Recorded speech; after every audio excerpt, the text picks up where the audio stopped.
আলহামদুলিল্লাহ।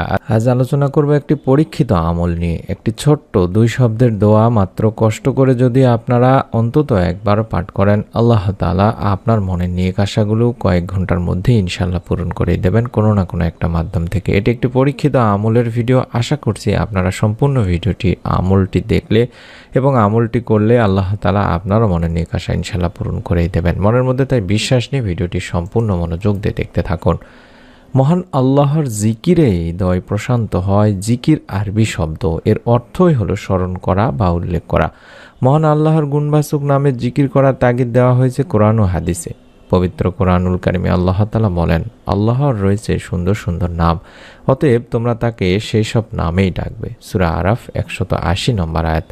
হযরত আবু হুরায়রা রাদিয়াল্লাহু তাআলা আনহু থেকে বর্ণিত হাদিসে আছে, তিনি বলেন, মহান আল্লাহর 99 নাম আছে, এক কম 100 নাম। যে ব্যক্তি এই নামগুলোর হেফাজত করবে সে জান্নাতে প্রবেশ করবে। আল্লাহ বেজোড়, তিনি বেজোড় পছন্দ করেন। বুখারী শরীফের 6410 নম্বর একটি হাদিস। মহান আল্লাহর 99টি নামের মধ্যে একটি নাম হলো জুল জালালি ওয়াল ইকরাম। এটি ইসমে আজম বা বড় নাম। জালাল শব্দের অর্থ মর্যাদাবান এবং ইকরাম অর্থ হলো সম্মানিত।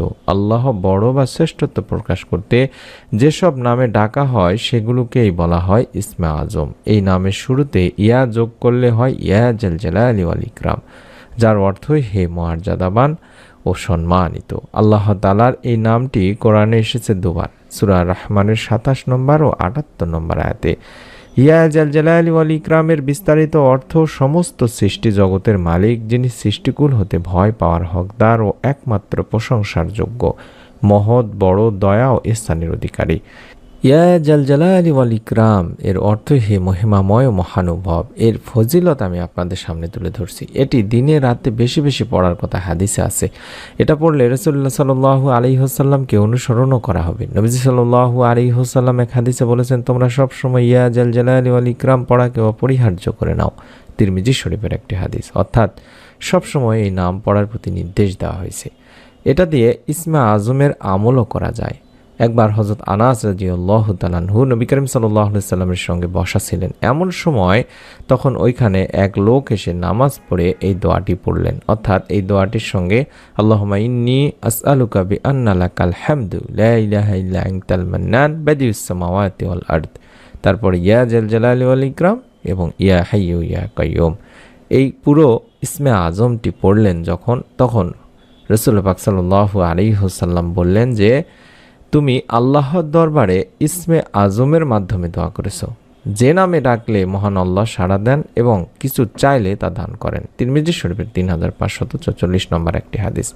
তাই নবী করিম সাল্লাল্লাহু আলাইহি সাল্লামের জিকিরকে সর্বদা আঁকড়ে ধরতে হবে। তিনি ভাই বোনেরা, তিনি বলেন, তোমরা ইয়া জাল জালালি ওয়াল ইকরামকে সর্বদা আঁকড়ে ধরে থাকবে। এটি তিরমিজি শরীফের একটি হাদিস। তাই আমি অনুরোধ করছি আপনাদেরকে, যারা মনের নেক আশা পূরণের জন্য বিভিন্ন আমল করেছেন, এই পরীক্ষিত আমলটি অন্তত একবার হলেও করুন।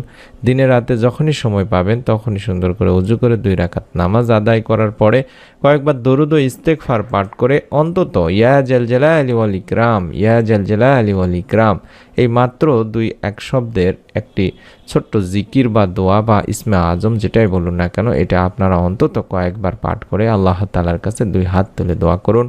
রব্বুল আলামিন আপনার হাতকেও ফিরাবেন না। যদি সম্ভব হয়, যদি পারেন, তাহলে যে দোয়াটি পুরোটা দেখাচ্ছি ইসমে আজমটি, আল্লাহুম্মা ইন্নী আসআলুকা বিআন্না লাকাল হামদু লা ইলাহা ইল্লা আনতাল মান্নান বাদিউস সামাওয়াতি ওয়াল আরদ ইয়া জাল জালালি ওয়াল ইকরাম ইয়া হাইয়্যু ইয়া কাইয়্যুম, এভাবে অন্তত একবার হলেও পাঠ করে আল্লাহ তাআলার কাছে 2 হাত তুলে দোয়া করবেন।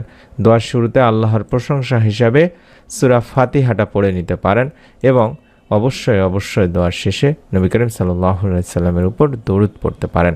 এভাবে দোয়া করলে ইনশাআল্লাহ রব্বুল আলামিন আপনার দোয়াও ফিরাবেন না। কারণ দরুদ পড়তে হবে দোয়াতে, এই জন্য যে দরুদবিহীন দোয়া আল্লাহ তাআলার কাছে পৌঁছায় না। তাই দোয়ার সময় অবশ্যই আল্লাহর প্রশংসা করতে হবে, তার পাশাপাশি রাসূল সাল্লাল্লাহু আলাইহি সাল্লামের প্রতি দরুদও পড়তে হবে।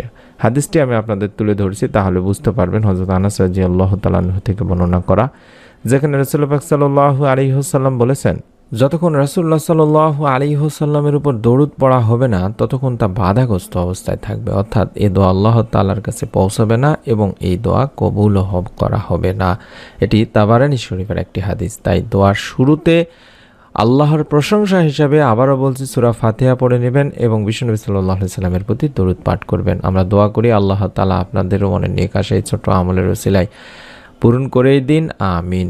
অবশ্যই নিয়ত করে আমলটি করবেন, অন্তত ভিডিওটিতে একটি করে লাইক দিয়ে কমেন্ট করে অন্তত আমিন লেখে নিয়ত। সকলে ভালো থাকুন, সুস্থ থাকুন। মহান রব আল্লাহ তাআলা আপনাদের সকলের মনের নেক ইচ্ছার ওসিলায় হলেও আপনাদের মনের নেক আশাগুলো এই আমলের ওসিলায় পূরণ করেই দিন, আমিন। আসসালামু আলাইকুম ওয়া রাহমাতুল্লাহি ওয়া বারাকাতুহু।